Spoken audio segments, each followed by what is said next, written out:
স্ক্রিনের এক অংশে একটা ভিডিও দেখাচ্ছি ভাই, যে দৌড়টা দিছে আপনি দেখছেন, মানে আওয়াজটা কি শুনতে পাচ্ছেন আপনারা?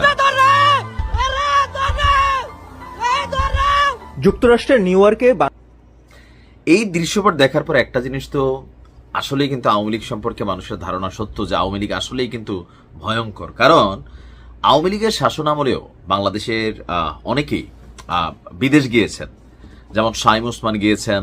শাইম ওসমানের সাথে হেনস্থার চেষ্টার পরে যারা করতেছিল তাদের বাড়ি ঘর সহ ছাত্রলীগ যুবলীগ গিয়া কিন্তু ককটেল মকটেল মাইরা ফাড়াই দিছিল, একটা মেসেজ ক্রিয়েট করছিল যে বিদেশে বৈশা এগুলা করতে গেলে দেশে কিন্তু তোমাদের খবর আছে। সেদিক থেকে আওয়ামী লীগ গতকালকে যে ঘটনা ঘটিয়েছে নিউ ইয়র্কে, আমাদের সরকারের মাস্টার মাইন্ড হিসাবে খ্যাত যিনি উপদেষ্টা আছেন মাহফুজ, ওনার সাথে এই ঘটনাটাতে আসলে কি বার্তা দিচ্ছে। নিউ ইয়র্কে বাংলাদেশ কনসুলেটে একটা প্রোগ্রাম ছিল, তো এই প্রোগ্রামটার মধ্যে প্রধান অতিথি, প্রোগ্রামটা ছিল জুলাই গণঅভ্যুত্থানের বছর পূর্তি উপলক্ষে বাংলাদেশ কনসুলেট অফিস নিউ ইয়র্কের যে শাখা আছে সেখানে একটা অনুষ্ঠানের আয়োজন করে। আর এতে আমাদের প্রধান অতিথি ছিল এই কি বলে যে উপদেষ্টা মাহফুজ।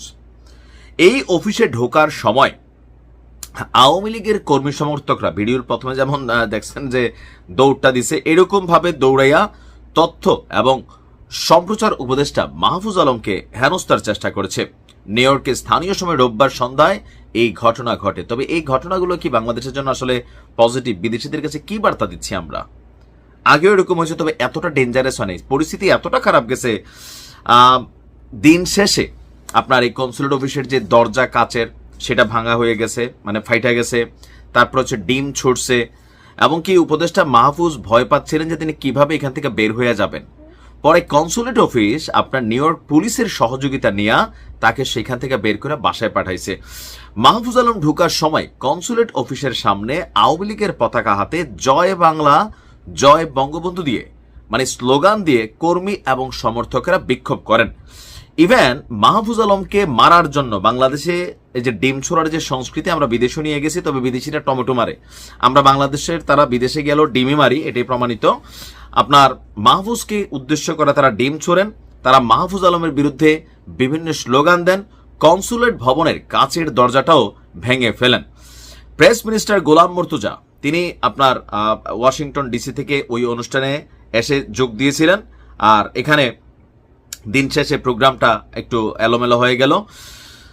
তো সবকিছু মিলিয়ে এখানে তিনি ভারতীয় টেলিভিশন এবং গণমাধ্যম বন্ধ করে দেওয়ার আহ্বান একটা ছিল, সেইখানে তিনি বলছেন আমি কোনো কিছু বন্ধ করে দেওয়ার পক্ষে নেই, আমি সবসময় বিকল্প ভালোর কথা বলে এসেছি, আমি আওয়ামী লীগের কোনো কিছু বন্ধ করে দেওয়ার পক্ষে নেই।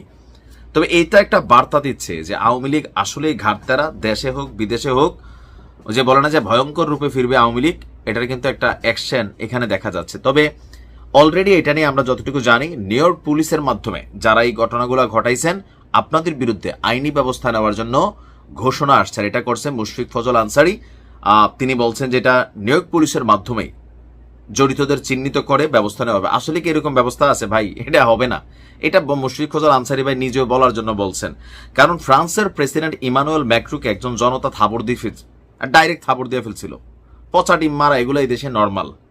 সো সেক্ষেত্রে এই ইস্যুতে নিউ ইয়র্ক পুলিশ কোনো ভূমিকা পালন করবে বা আমার মনে হয় না আর কি। তারপরেও এই ধরনের ঘটনা হওয়া উচিত না, দেশের মান সম্মান জড়িত এগুলোতে। যে দেখো বাঙালিরা সরকারে যেই থাকে এদের দেশের মানুষ কোনো সরকারের মানুষ শান্তি দেয় না। আওয়ামী লীগ যখন ছিল তখন একরকম হয়েছে, শেখ হাসিনা দেখলে ভুয়া স্লোগান নানান আয়োজন বিএনপি জামাতে তারা করতেন, এখন আবার ইউনূসের বিরুদ্ধে হচ্ছে, উপদেষ্টা মাহফুজের বিরুদ্ধে হচ্ছে, আসিফের বিরুদ্ধে হচ্ছে। এগুলো আসলে বন্ধ হবে কবে? কবে আমরা আসলে সভ্য হব? ভালো থাকুন।